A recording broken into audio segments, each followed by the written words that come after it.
തെളിച്ചമേകാൻ പൊൻപുലർക്കാലം വെളിച്ചമാകുമ്പോ നുറുങ്ങുവെട്ടം പക്ഷിപരാഗം തെളിച്ചു കാട്ടുമ്പോ വരുന്നു ദൈവം മനസ്സിനുള്ളിൽ തിളക്കമേകിടാൻ തരുന്നു ധ്യാന പ്രകാശമാർക്കും വിളക്ക് വയ്ക്കുമ്പോൾ നുറുങ്ങുവെട്ടം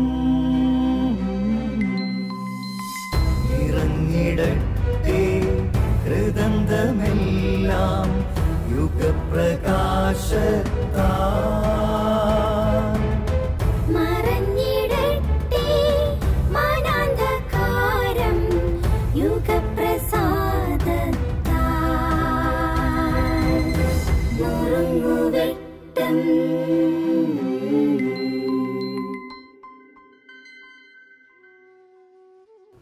പ്രിയ സ്നേഹിതരെ,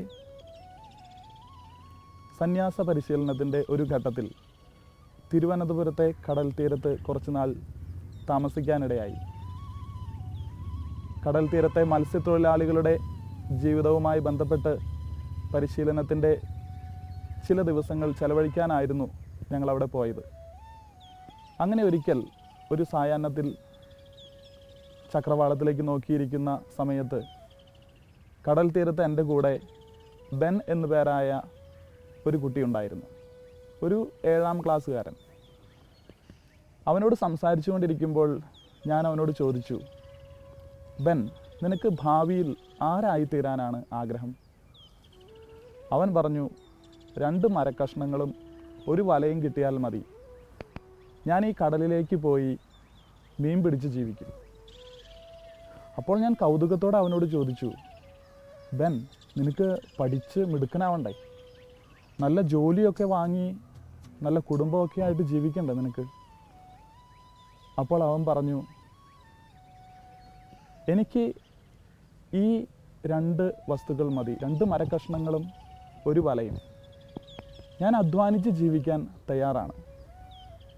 ബെൻ പറഞ്ഞതിലും കാര്യമുണ്ട്. പുറകിൽ ഇല്ലായ്മയുടെ വറുതിയിൽ മെനഞ്ഞെടുത്ത അവൻ്റെ കൊച്ചു കുടിലുണ്ട്. അവൻ്റെ അപ്പൻ കടലിൽ മീൻ പിടിക്കാൻ പോയും അമ്മ ചന്തയിൽ മീൻ വിറ്റുമാണ് അവൻ ജീവിക്കുന്നത്. അവനറിയാം ഒന്നുമില്ലാത്തവൻ്റെ കയ്യിൽ ഒരുപാട് വലിയ സ്വപ്നങ്ങളുമായിട്ട് ജീവിക്കാൻ കഴിയില്ലെന്ന്. അതുകൊണ്ടാണ് അവൻ പറഞ്ഞത്, ഞാൻ എൻ്റെ ഭാവിയിൽ അധ്വാനിച്ച് ജീവിക്കാൻ തയ്യാറാണെന്ന്. വിശന്നു വലഞ്ഞ പുരുഷാരത്തിൻ്റെ മുൻപിൽ 5 അപ്പവും 2 മീനുമായി നിന്ന ആ കൊച്ചു ബാലൻ്റെ മുഖമായിരുന്നു ബെന്നിന്. തൻ്റെ കുറവുകളെ തമ്പുരാൻ്റെ കയ്യിൽ കൊടുത്തു കഴിഞ്ഞപ്പോൾ അവയെ ഏറ്റെടുത്ത് സമൃദ്ധിയാക്കി അനേകർക്ക് വാഴ്ത്തി വിഭജിച്ചു കൊടുത്ത ദൈവത്തെ പോലെ ബെന്നിന് ആശ്രയിക്കാൻ ഒരു ദൈവമുണ്ട്.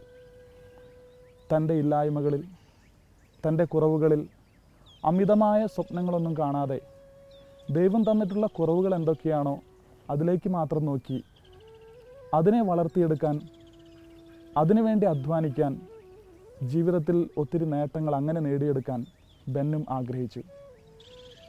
പ്രിയമുള്ളവരെ, ജീവിതത്തിൽ ദൈവം തരുന്ന കുറവുകളാണെങ്കിലും അവയെ മനസ്സിലാക്കി അംഗീകരിക്കുവാനും ആ കുറവുകളെ നൽകുന്ന ദൈവത്തിന് ആ വലിയ ദാനങ്ങൾ ദൈവത്തിൻ്റേതാണെന്ന് മനസ്സിലാക്കി അവയെ ദൈവത്തിൻ്റെ കരങ്ങളിലേക്ക് കൊടുക്കാനായിട്ട് നമുക്ക് സാധിക്കട്ടെ.